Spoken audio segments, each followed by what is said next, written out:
Hi everyone, today I'm presenting a very unique case of a little boy that was born with a right-sided incomplete cleft lip, but also a right-sided Tessier 7 craniofacial cleft, otherwise known as macrostomia.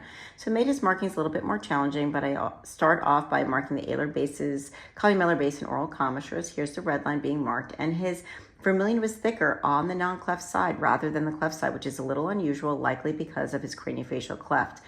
I marked the entirety of the white roll, marking the vermilion cutaneous junction and the superior portion of the white roll along the medial and lateral lip elements. I feel that this helps me best to determine Nordhoff's point and Cupid's bow peak and trough.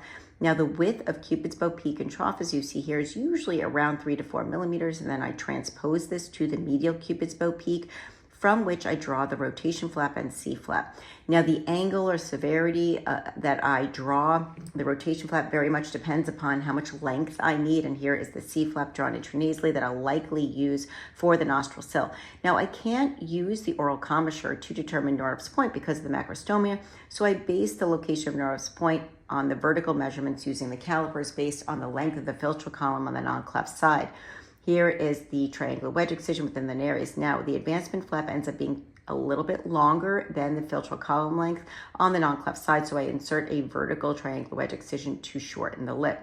Here are the mucosal flaps being drawn down from Nordhoff's point and medial Cupid's bow peak, and I will draw a Z-plasty release of the upper lip frenulum on the non-cleft side and the cleft side, for he had 2 tethered upper lip frenulums. Again, these markings are fairly unique because of his craniofacial cleft on that right side, which is very rare. So his reconstructions are staged. We started off with his right incomplete cleft lip repair. You'll see his on-table results tomorrow, and then stay tuned for his markings for his Tessier cleft repair in upcoming posts. As always, leave your questions in the comments below.